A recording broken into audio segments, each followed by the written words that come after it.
Hello everyone, मैं कपिल चौधरी आप सभी का स्वागत करता हूं आपके अपने परिवार इंस्पायरल स्टडी में। बच्चों, क्लास 12th का सिलेबस आज से हमने शुरू कर दिया है। क्लास 12th में हम लोग आज रिप्रोडक्शन इन ऑर्गेनिज्म यानी चैप्टर नंबर 1 का फर्स्ट पार्ट पढ़ेंगे। बच्चों, फर्स्ट पार्ट में सबसे पहली चीज़ आती है रिप्रोडक्शन। रिप्रोडक्शन मतलब एक ऐसा कॉम्प्लिकेटेड टॉपिक जिसको पढ़ाना भी मुश्किल है और पढ़ना भी मुश्किल है, लेकिन नामुमकिन नहीं है। अब आप लोग सोचेंगे कि मुश्किल काम क्यों है? क्योंकि अपने स्कूल टाइम में, अपने कॉलेज टाइम में, अपने ट्यूशन टाइम में हम लोग केवल इसको मजाक में ले लेते हैं, कभी इसको सीरियस नहीं लेते। हम लोग 100 में से 1% बच्चा इसको सीरियस लेता है, लेकिन आज हम लोग आपको एक आसान तरीके के साथ पढ़ाएंगे भी और आप लोग उसी तरीके से पढ़ोगे भी और साथ में अपने बोर्ड के मार्क्स भी इम्प्रूव करोगे। बच्चों, आज हम लोग शुरू करने वाले हैं रिप्रोडक्शन इन ऑर्गेनिज्म। और इस टॉपिक को जब हम लोग सुनते हैं तो हर बच्चे के दिमाग में एक क्वेश्चन जरूर आता है, एक क्वेश्चन के साथ एक जवाब भी आता है। क्या? पहली चीज़ तो रिप्रोडक्शन क्या होता है, लेकिन इसी के साथ आपके दिमाग में ये जवाब भी आ जाता है कि इस प्रोसेस में हम नए ऑर्गेनिज्म को बनाएंगे, हम नए बच्चे पैदा करेंगे। ये एक ऐसी प्रोसेस है जिससे नए बच्चे पैदा होते हैं। अब आप ध्यान से समझिए, हम लोग ऑर्गेनिज्म की बात कर रहे हैं, ठीक है? किसकी बात कर रहे हैं? ऑर्गेनिज्म की। ऑर्गेनिज्म में आपका हर प्रकार का ऑर्गेनिज्म आएगा। हमारे पास बहुत सारी वैरायटीज़ हैं, बहुत सारी स्पीसीज़ हैं, तो ज़रूरी नहीं है कि हर स्पीसीज़ में एक ही तरीके का रिप्रोडक्शन हो।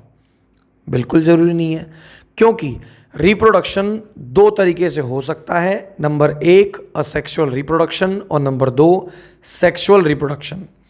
असेक्सुअल रिप्रोडक्शन जिसमें केवल एक पेरेंट इन्वॉल्व रहता है, और सेक्सुअल रिप्रोडक्शन जिसमें 2 पेरेंट इन्वॉल्व रहते हैं, एक मेल और एक फीमेल। बच्चों, इसको ध्यान से जब हम समझेंगे तो एक एक पॉइंट आपको समझ में आएगा। ध्यान से समझिए। पहले हम रिप्रोडक्शन की डेफिनेशन को देख लेते हैं। डेफिनेशन क्या है? The process by which the species is continued. देखो, स्पीसीज का मतलब होता है प्रजाति, यानी अगर मैं इंसान हूँ, ह्यूमन बीइंग हूँ, तो ये मेरी एक स्पीसीज है। जैसे मैं कुछ एग्जाम्पल लेता हूँ कुत्तों के, क्योंकि आप लोग डॉग्स के बारे में जानते हो। एक हो गए देसी कुत्ते, एक हो गए लैब्रा के कुत्ते, एक हो गए जर्मन शेफर्ड। तो आप यहाँ से समझिए कि जो देसी वैरायटी है ये एक स्पीसीज़ है, जो लैब्रा की है वो एक स्पीसीज़ है, जो जर्मन शेफर्ड की है वो एक स्पीसीज़ है।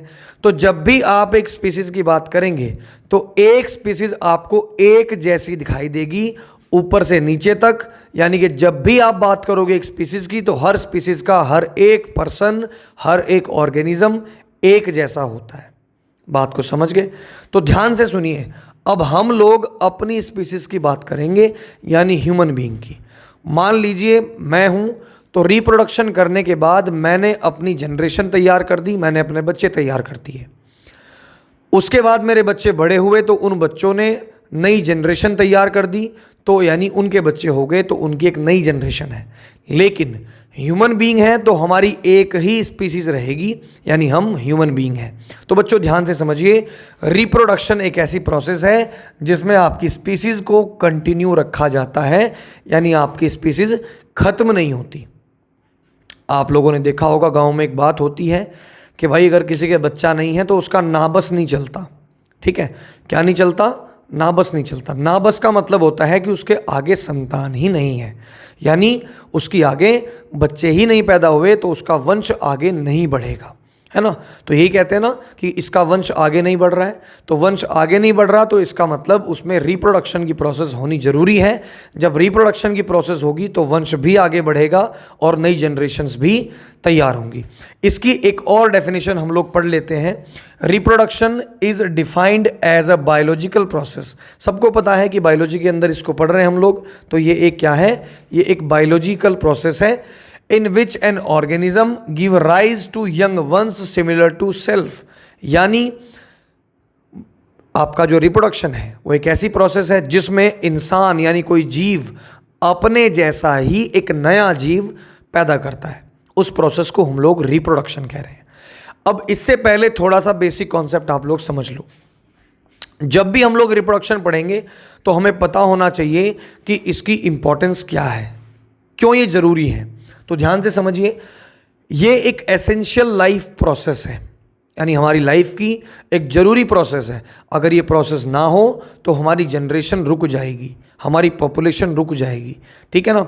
उसके बाद में ग्रुप इमॉर्टलिटी, यानी कि ये प्रोसेस आप लोगों का एक सोसाइटी जनरेट करती है, एक सोसाइटी बनाती है, एक ग्रुप को इमॉर्टल बनाती है ना।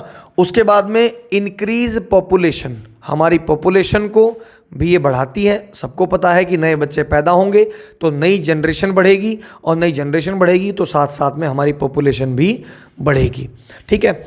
उसके बाद में हम लोग एक नया कॉन्सेप्ट इसमें सीखते हैं, जहाँ से इस चैप्टर की शुरुआत होती है, जिसको कहते हैं लाइफ स्पैन।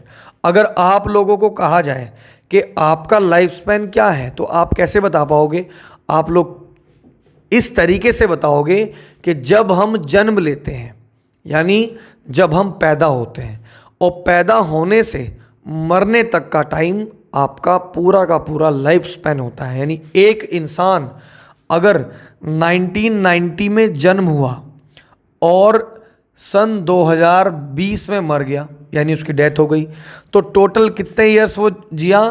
तो 10 और 20 हम लोग 30 मान लेते हैं, 30 साल हो गए। तो अगर वो इंसान 30 साल जिया है तो उस 30 साल का पीरियड जो है, यानी फ्रॉम बर्थ टू डेथ, उसका लाइफ स्पैन बोला जाएगा। यानी अगर कोई इंसान सन 2000 में पैदा होता है, 2080 में मरेगा, तो 2000 से लेके 2080 तक का उसका पूरा का पूरा पीरियड जो रहेगा वो लाइफ स्पैन रहेगा, यानी उसका जीवन काल रहेगा, ठीक है जी। अब यहाँ पर हम लोग बात कर लेते हैं 4 स्टेजेस की, क्योंकि लाइफ स्पैन में यानी हमारी लाइफ में 4 स्टेजेस होती हैं।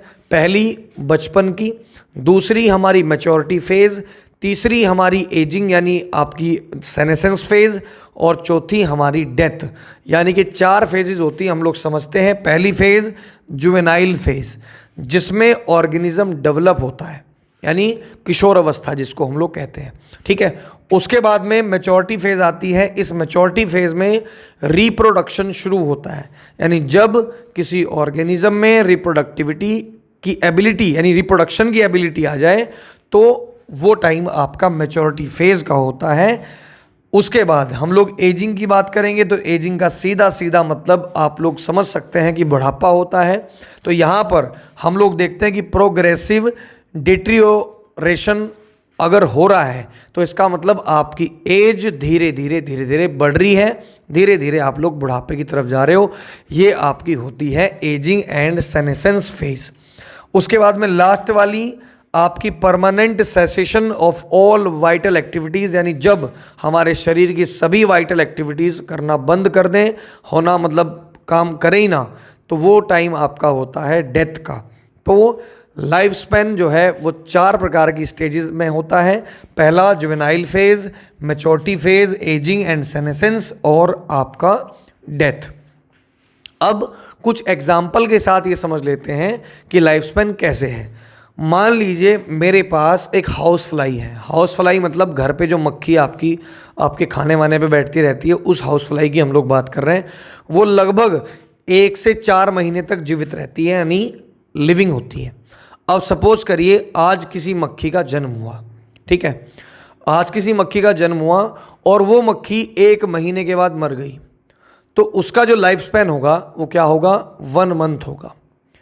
अगर कोई मक्खी आज पैदा होके 3-4 महीने बाद मरी, तो आज से लेकर के जब वो मरेगी उस बीच का उसका एक लाइफ स्पैन होगा। जैसे हर इंसान यानी एक एवरेज ह्यूमन बीइंग की एज जो है वो 100 ईयर्स काउंट की गई है। हालांकि अब ऑन एन एवरेज ये कम हो गई है, क्योंकि 100 से ऊपर कोई जीने वाला बचता ही नहीं है, ठीक है। तो ये वाली एज जब नीचे आ जाएगी कि भाई एवरेज एज क्या होती है, तो यहाँ पर जब से आप पैदा हुए हो, जब आप मरे हो, वहाँ से यानी बर्थ से डेथ तक की जो एक पूरी जो एज है उसको हम लोग क्या बोलेंगे?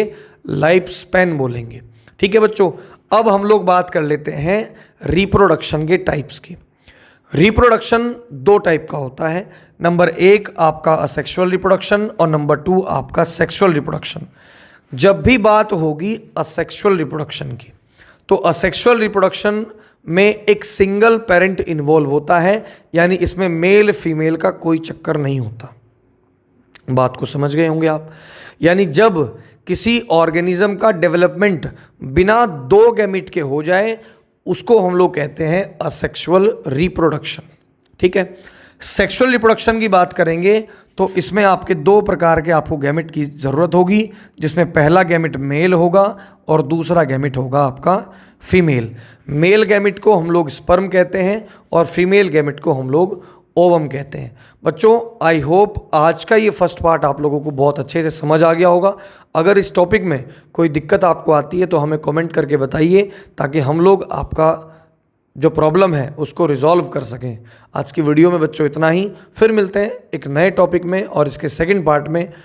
अगर आपको ऐसी वीडियोस और भी चाहिए तो साथ साथ सब्सक्राइब कर लेना, बेल आइकन ज़रूर दबा देना, ताकि अगली वीडियो आपके पास समय से पहुंच जाए और आपकी तैयारी में कोई बाधा ना आए। आज के लिए इतना ही बच्चों। जय हिंद, जय भारत।